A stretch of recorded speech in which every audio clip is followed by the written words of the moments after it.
আসসালামু আলাইকুম ওয়া রাহমাতুল্লাহি ওয়া বারাকাতুহু। ইন্নাল হামদালিল্লাহ নাহমাদুহু ওয়া নুসাল্লি আলা রাসূলিহিল কারীম আম্মা বা'দ। ফাআউযু বিল্লাহি মিনাশ শাইতানির রাজীম। বিসমিল্লাহির রাহমানির রহিম। ফাবিআইয়ি আলাই রাব্বিকুমা তুকাজ্জিবান। সাদাকাল্লাহুল আযীম।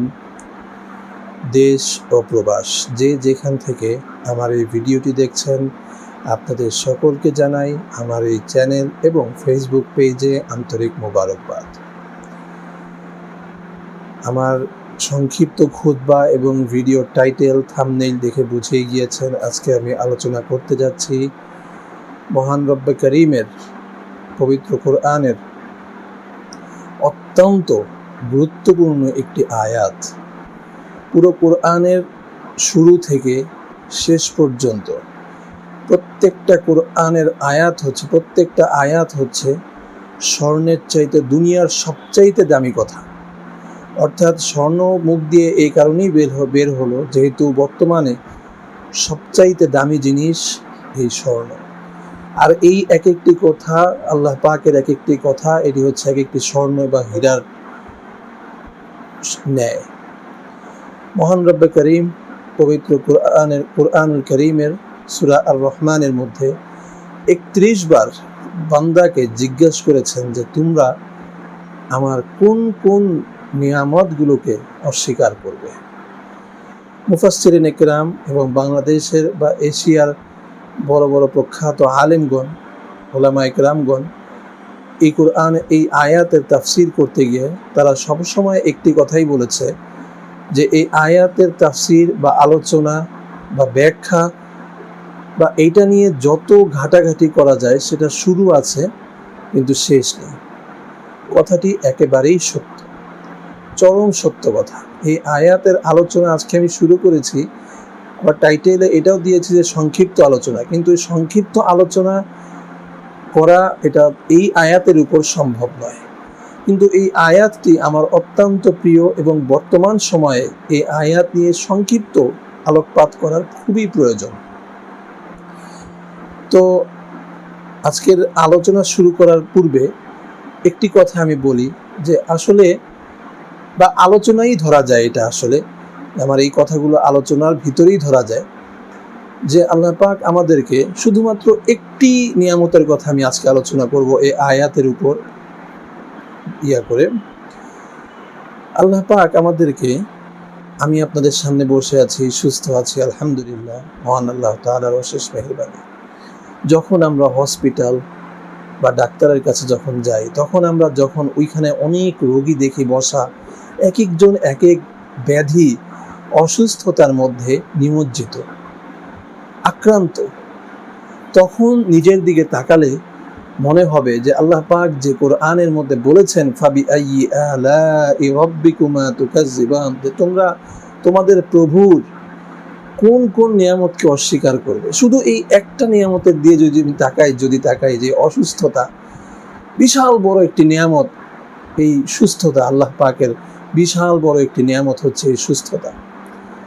এই সুস্থতার নিয়ামত অস্বীকার করার আগে একবার একটু চিন্তা করা দরকার। যারা অসুস্থ হয়ে ওই হাসপাতালে পড়ে আছে, বেডে কাতরাচ্ছে, কেউ হার্ট স্ট্রোক, কেউ প্যারালাইসিস, কেউ প্রতিবন্ধী অবস্থায়, কেউ পঙ্গু অবস্থায়, কেউ হার্টের প্রবলেমের অবস্থায়, কেউ চোখের অসুস্থতায়, কেউ কানের অসুস্থতায়, কেউ মরণ ব্যাধি ক্যান্সারের অসুস্থতায় ভুগছে, তখন অস্বীকার করার কোনো উপায় নেই যে আপনি কত ভালো আছেন বা আমি কত ভালো আছি, আমরা কত ভালো আছি। এই জন্য আল্লাহ পাকের দরবারে আমাদের প্রতিনিয়ত প্রতি সেকেন্ডে আল্লাহ পাকের দরবারে শুকরিয়াতান কালিমাতুশ শুকর, আলহামদুলিল্লাহ বলা উচিত। আল্লাহ পাক আমাদেরকে কতটা ভালো রেখেছেন আরেকটি উদাহরণ হচ্ছে, আমরা যখন রাস্তায় বের হই তখন দেখি রাস্তার পাশে মানুষ কাঁদছে খাবারের জন্য, অশ্রুসিক্ত অবস্থায় আপনার কাছে ভিক্ষা চাইছে, কিছু খাওয়ার জন্য, কিছু পড়ার জন্য টাকা চাইছে।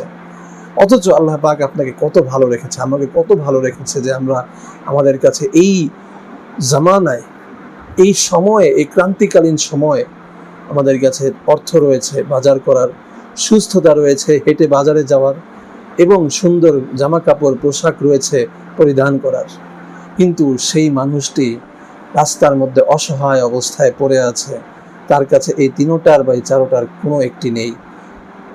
তখন এই প্রশ্নের জবাব আল্লাহ তাআলার কাছে কিভাবে দিব, যে আমরা তারপরেও যখন আমরা অস্বীকার করি মহান রবের নিয়ামতকে, যে আল্লাহ ওর তো আমার চাইতে আরো বেশি আছে, আমার নাই কেন, এটা কি হচ্ছে? এই নাশুকরিটাই এক প্রকারের অস্বীকার করা।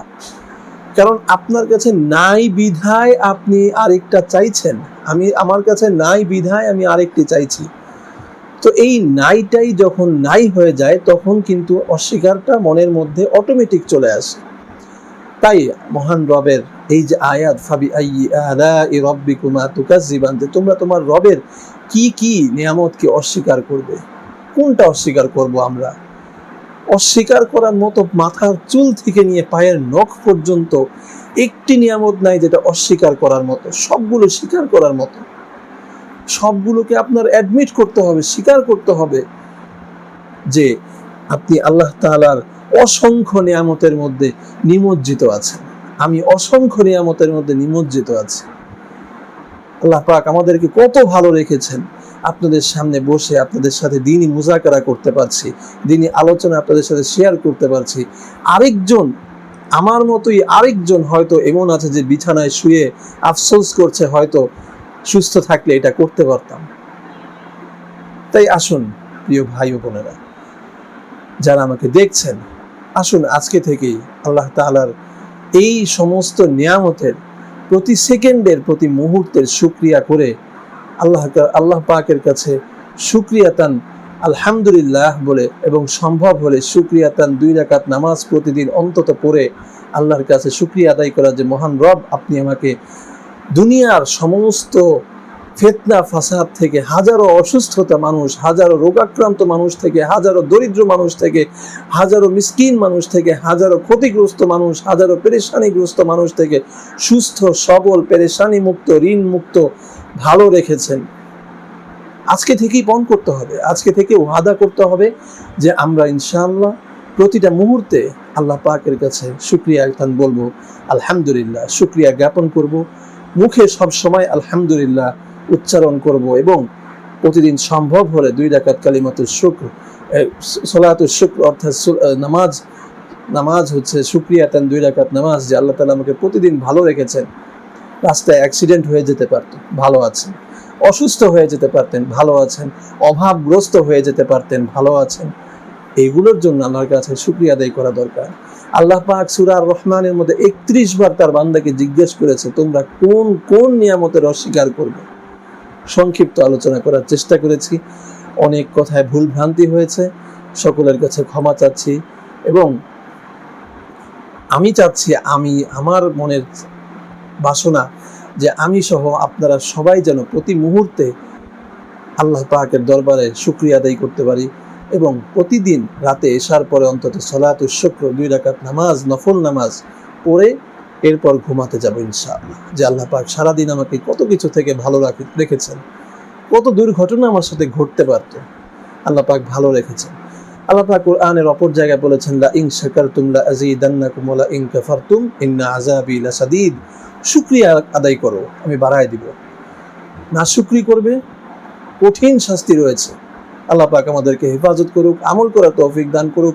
এই সংক্ষিপ্ত আলোচনা থেকে আমাকে এবং আপনাদের সকলকে উপকৃত হওয়ার তৌফিক দান করুন, আমল করার তৌফিক দান করুন। আল্লাহ পাক সকলকে ভালো রাখুন, সুস্থ রাখুন, নিরাপদে রাখুন, এবং বিনা প্রয়োজনে ঘর থেকে বের হওয়া, সবচেয়ে বড় কথা ইসরাফ অর্থাৎ অপচয় থেকে আমাদেরকে যেন আল্লাহ পাক বিরত রাখেন, সেই তৌফিক দান করুন। আসসালামু আলাইকুম ওয়া রাহমাতুল্লাহি ওয়া বারাকাতুহু।